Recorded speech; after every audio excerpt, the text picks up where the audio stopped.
Tonight on OC News, the stock market plummets and the Dow suffered its biggest point decline in history. Meanwhile, Philadelphia is celebrating in a big fashion after the Eagles soar and win the Super Bowl. The deadly flu epidemic is one of the worst ever, claiming additional lives, and TV ratings for the Super Bowl were some of the lowest in recent years. We talked to Cal State Fullerton students about why they stayed away. These stories and more, OC News starts right now.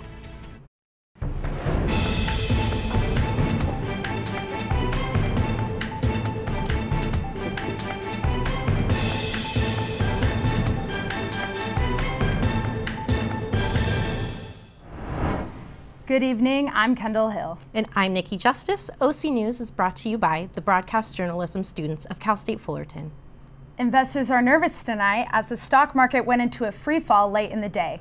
The Dow Jones Industrial Average plunged a record 4.6% less than 2 weeks after setting record highs.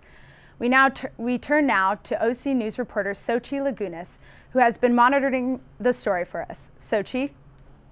Thanks, Kendall. The Dow had its biggest drop in history. Many investors are worried and are currently wondering what their next plan is going to be. The Dow droppage decreased to 1,175 points in wild trading session. The S&P 500 pulled back 4.1%, its biggest decline since August 2011. This was officially the worst day in 6 years for the S&P 500. Global economic analyst Rana Farohar explains more about the down plunge. I mean, the crazy thing for everybody listening at home is that we got some really good economic news on Friday. Wages are finally going up after many years of that not happening. But ironically, markets don't like wage hikes because that also makes interest rates go up. And when interest rates go up, the markets go down. That's typically what happens. The big question is, how long is this going to last? How big is it going to be? There's a lot of people, I'm one of them, that have been saying, hey, you know, Wall Street and Main Street have been disconnected for a number of years now. We need a correction. It's natural. That's all for today. Back at the desk. Football fans in Philadelphia are welcoming the Eagles home after their biggest Super Bowl win. Hundreds of fans lined up at the Philadelphia airport to welcome this team home this morning. Fans cheered and waved as the players drove by, celebrating their long-awaited first Super Bowl victory. Although it was an exciting time for Eagles fans, the city experienced a lot of destruction last night. People were seen tearing down light posts, vandalizing businesses, and climbing on gates of City Hall. CNN's Alex Marquardt walks us through the streets of Philadelphia.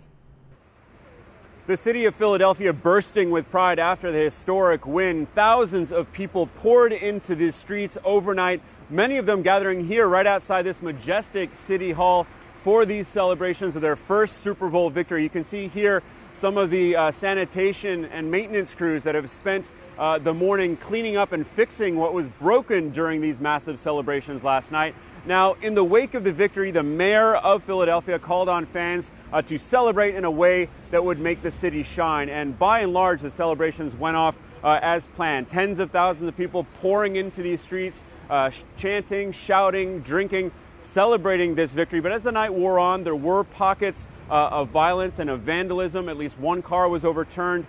Street lights were knocked over. The awning of the very fancy Ritz-Carlton just around the block from here crashed after people were jumping on it. And I just want to show you here, this is the Macy's in downtown Philadelphia.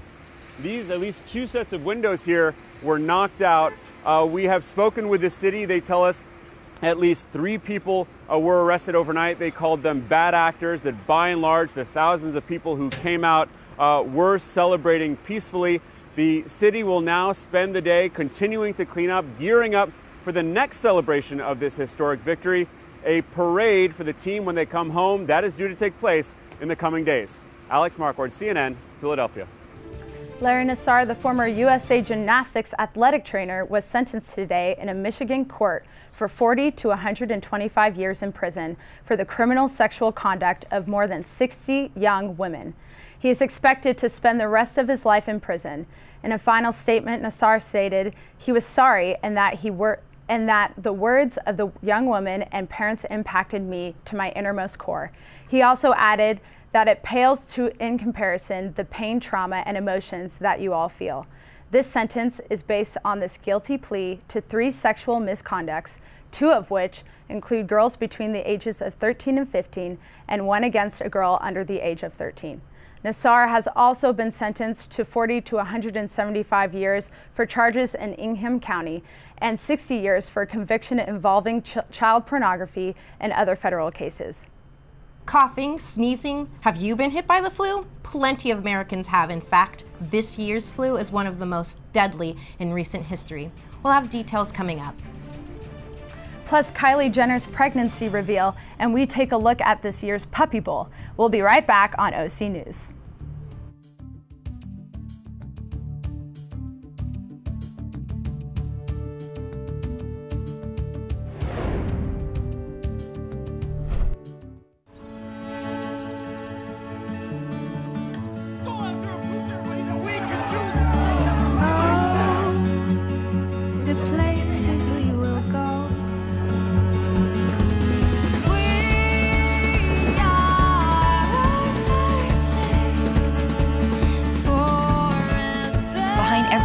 Is a story.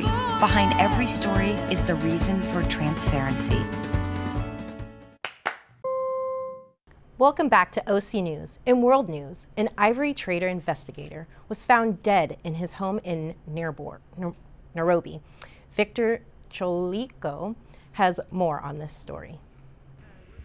28-year-old ivory and rhino trafficking investigator Bradley Martin was found dead in his home on Sunday. His body was found with multiple stab wounds.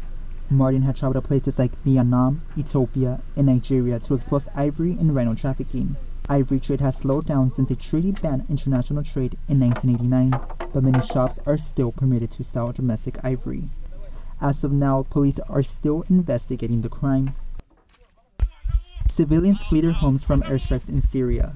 As of now, it has been reported that about 28 people have been killed as Syrian warplanes bombed the town of Beit Sawa.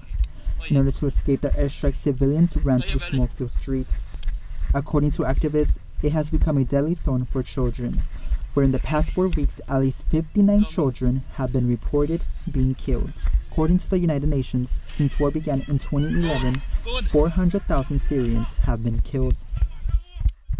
28-year-old Saleh Abdeslam, who was suspected for the Paris attack, was on trial for the first time. He's being tried for the bombing attacks that killed 130 people in the Paris attack back in 2015. The suspect refused to answer any questions during the proceedings. The trial is expected to last about 1 week. If convicted, the suspect will face 20 years in prison. If you noticed the plume of smoke this morning on your way to class, you weren't the only one. Reporter Matthew Kessler has more. At 9 o'clock this morning, a single alarm fire broke out in the 700 block of Moonbeam Street in Placentia. The cause is still under investigation, but according to Captain Kurtz, public information officer with the Orange County Fire Authority, it appears to have been started in the garage. Luckily, nobody was hurt. I was in bed and I heard a pop, so I thought it was a gunshot. So then my son comes running in and said the house was on fire. So my son ran that way, and the garage and everything was on fire, and they were trying to get the truck out of the driveway, and I guess there was another car behind it, so they couldn't get it out, but everybody got out okay. They got the dogs out, so that's all I know. It's February and love is in the air, but before you start cuddling up, let's see what's going on in health. Alicia Watt has the latest on the flu virus and much more. Thank you, ladies. Here's what's new in health. Ever since the flu hit in the U.S. back in November, the number of deaths has increased and doesn't seem to be slowing down anytime soon. The CDC reported that 16 more children have recently died, adding up to a total of 53 children since the initial outbreak. Just as officials thought we were reaching the peak of the season, hospital admission rates exceeded any year on record and continues to rise, resulting in overcrowding in hospitals and a shortage of various antiviral drugs in some areas. To help lower your chances of getting the flu, remember to wash your hands and keep some hand sanitizer nearby at all times. Cell phones for years has always been the constant debate on whether or not cell phones cause cancer or not. Last week, 2 government studies stated that based on their research on male rats, they confirmed the connection between cell phones and cancerous tumors. After the scare, the American Cancer Society confirmed that there is no proof that cell phones cause cancer, and that the study released had a weak correlation with the radiation from cell phones and cancer. On an extremely surprising note, a recent study published on the Annals of International Medicine stated that hot tea increases your risk of esophageal cancer. The consumption of hot tea and how much it affects the risk of cancer depends on if someone drinks alcohol or smokes. The study found that if you have at least 3 of the habits, your chances of getting esophageal cancer is 5 times higher.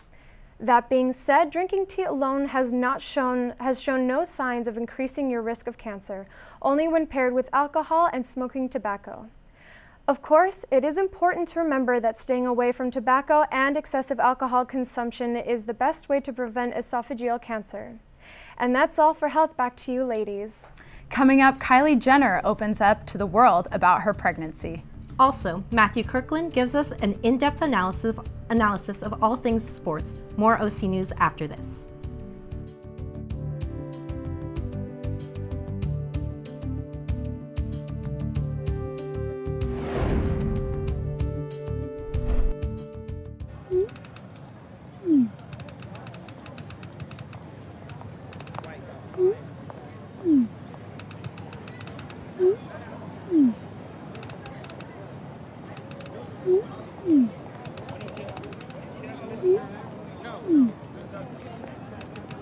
Don't ignore the subtext. It's on us to intervene in sexual assault. Because we can. Take the pledge at itsonus.org. A few hours before the Super Bowl, Kylie Jenner announced on Instagram that she gave birth to her baby girl on February 1st after keeping it a secret this whole time. On Kylie's Instagram, she posted a video that shows us her journey over these past 9 months. She released a statement apologizing to her fans for keeping them in the dark for so long. Kylie says she made this decision to protect herself and her baby from all of the stress and emotion. Congrats, Kylie. Justin Timberlake had fans buzzing over his halftime show on Sunday, and not in a good way. JT dodged the accidental nudity bullet he took in his last Super Bowl performance, but still managed to bring some controversy to Super Bowl 52 with his tribute to Prince. Rumors had been swirling about Justin having a hologram of the Purple Rain singer, but instead used a projection of the late star. This did not sit well with fans. Many were upset that Justin sang along with Prince to his song, "I Would Die For You," arguing that Prince found virtual reality performances demonic. Justin just wanted to honor Prince in his hometown of Minneapolis, who, in his words, is his favorite musician of all time. With last night's underdog victory by the Eagles and Cal State Fullerton's men's basketball team losing on the road, there's a lot to catch up on in the world of sports. Our own Matthew Kirkland is joining us in the studio with the latest on these stories. Thanks, Kendall. The men's basketball team played a tough road game over the weekend, but their late run was not enough, and the Titans fell to UC Irvine 63-58. The men now sit 5th in the Big West with 5 wins in conference and will play their next game on Thursday against Cal Poly. The women's tennis team was also in action, getting their first victory of the year by defeating UCR 6-1 on Saturday. Cal State Fullerton track and field also competed in Colorado this weekend, and 2 Titans did something no one has ever done before. Freshmen Aisha Ham and Shelby Noble each set school records in the individual events on Friday.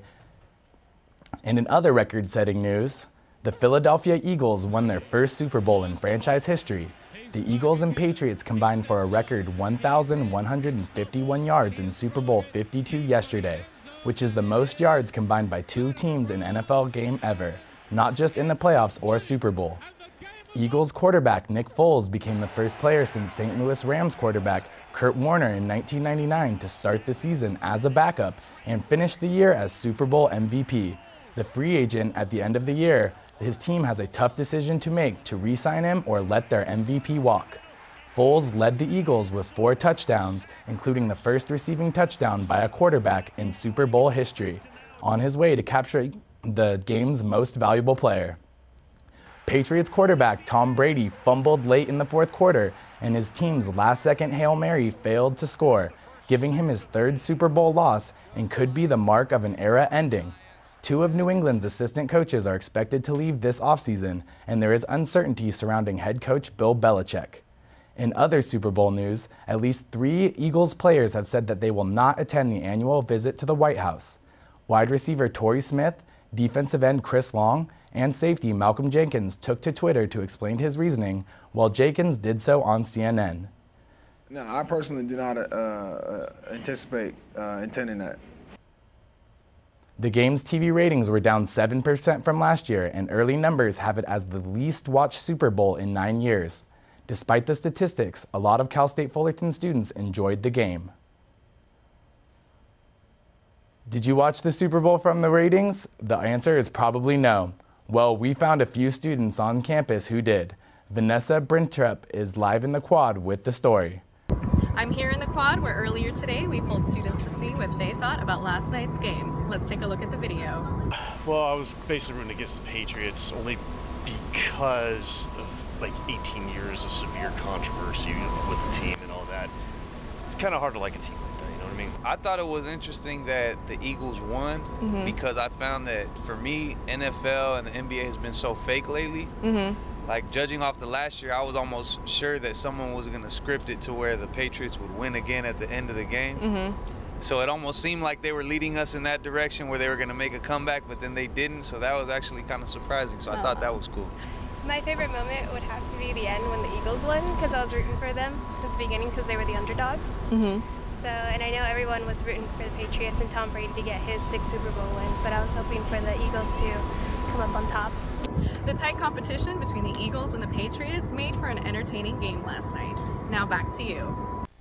To do it for sports, back to Kendall and Nikki at the desk. Thank you, Matt. The ratings were low for the Super Bowl. That might be because it had some competition. If you think Tom Brady is cute, check out this quarterback. But it looks like we might be seeing some action from Team Rough. Jennifer Porrance picks up a toy at the 30. She gets the first down. A Puppy Bowl 14 scoreboard for the first touchdown of the game. Let's go to our puppy. Now this little speed demon has found herself a toy. She dodges past Boomer and scores. Check out the tunnel, Scott. Petrie has now taken off his bandana. I'm not sure he's ever going to leave. Comeback from Team Fluff in the shape of a zippy touchdown from Lila, and she's not letting go. She pushes past Ruff's defense and punches it in. Touchdowns have been going at it all day, Scott, refusing to quit. And a huge takedown in the end zone by Caleb Jr. What an exciting fourth quarter. Final score 52-47. Fluff are your repeat world champions. Tough loss. We would love to hear from you. You can find us on Twitter, Facebook, Instagram, and Snapchat, all under the handle OC News CSUF.